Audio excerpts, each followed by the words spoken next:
Welcome to Glioblastoma Strategies and Tactics with Eric Dysinger.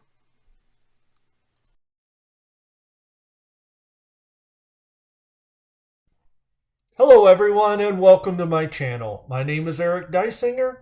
I'm a glioblastoma survivor. I was diagnosed in May of 2019, so I'm coming up on 3 years of since diagnosis.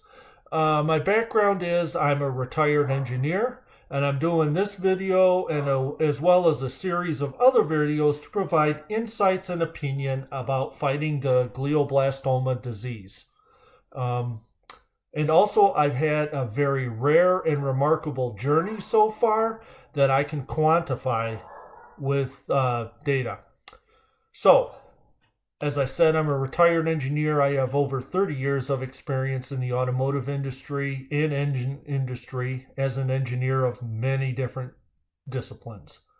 Now, you may ask yourself at this point, how does this quantify this guy to fight a medical condition? Well, I will say that in my field, there are control systems that work in a very similar fashion in the way glioblastoma works.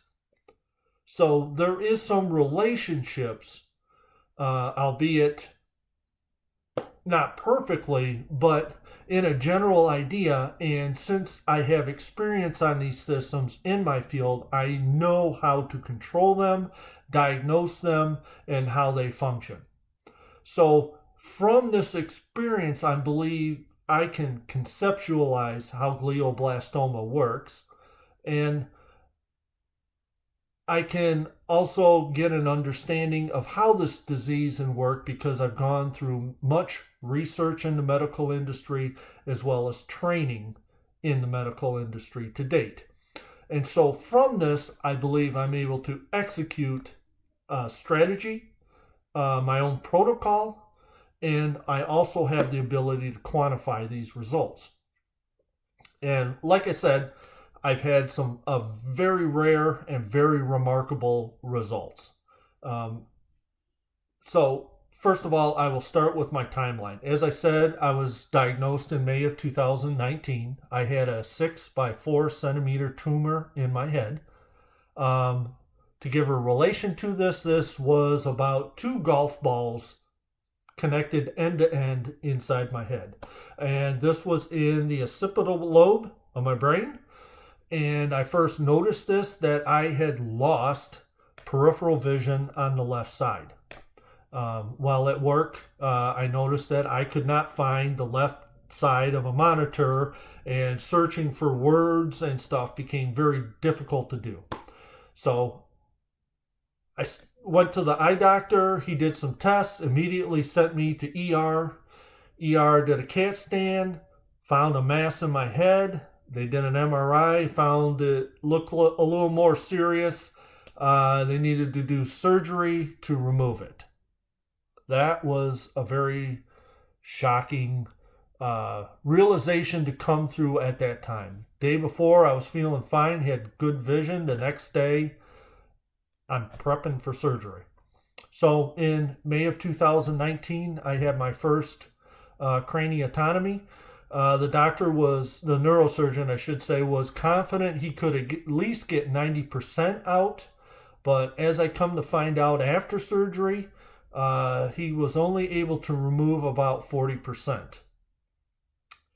But he was able to get a biopsy done, and the biopsy showed that I had an unmethylated tumor, and I was a wild type, which I came to learn was one of the worst situations to have, the hardest to treat and the hardest to get good results from. So I had a challenge at this point. So I asked, well, what was next?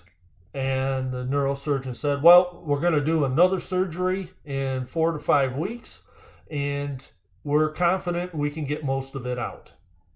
This was difficult because getting through the first surgery was quite the experience. I'm dealing with partial tumor removal that I'm sure my brain was not happy about, and I had to deal with all the swelling post-surgery.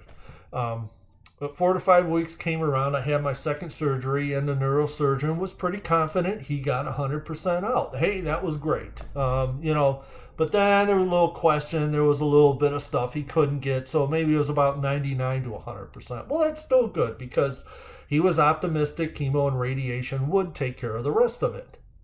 Great. Okay, so the next step was to start the standard of care. 42 days of chemo and radiation. Wow.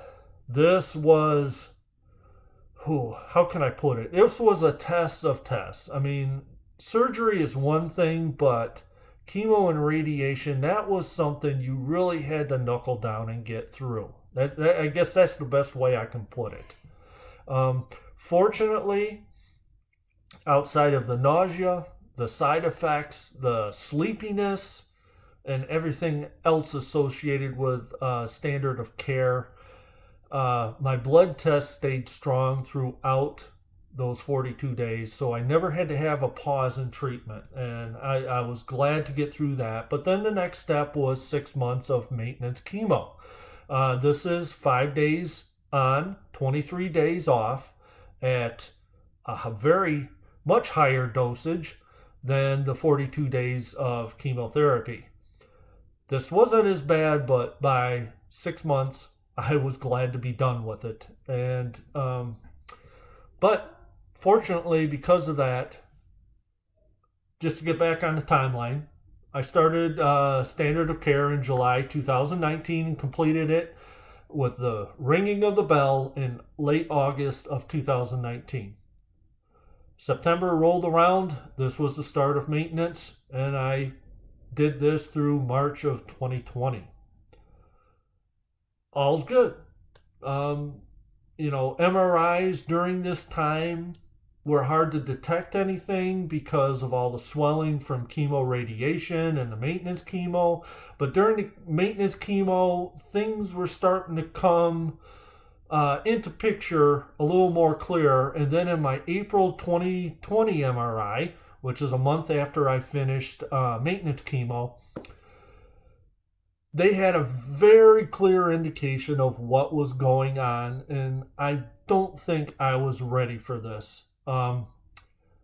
I had left over, they called it a remnant from surgery, a 2.6 centimeter tumor. It was active, metabolically active. It was alive, so to speak. And also there was a compromised blood-brain barrier. So I had some blood leaking into my brain. So, wow, it was a shock. But I implemented my strategy, my protocol, and over the course of 12 to 15 months, depending how you look at it, I not only slowed the tumor down, which is kind of the goal of the medical industry. They're trying to slow down the recurrence. I was looking to control the disease in a chronic condition, much like HIV. You get the disease, but you take medications to keep it from becoming full-blown AIDS, right? So I was hoping to come up with something along those same lines. But in that 12 to 15 months, I reversed the tumor to nothing. I cleared up my T2 flare and restored my blood-brain barrier in that time frame. And so to this time, since the July 2021 MRI, I have had truly clear MRIs. No tumor, good T2, and a working blood-brain barrier. So, that's why I'm making these videos. And I will explain how I came about the strategy, how I executed it, how I deployed it, and before I used it on myself, how I explained that on paper it should work. So, Stay tuned for the next and upcoming videos, and we'll see you then.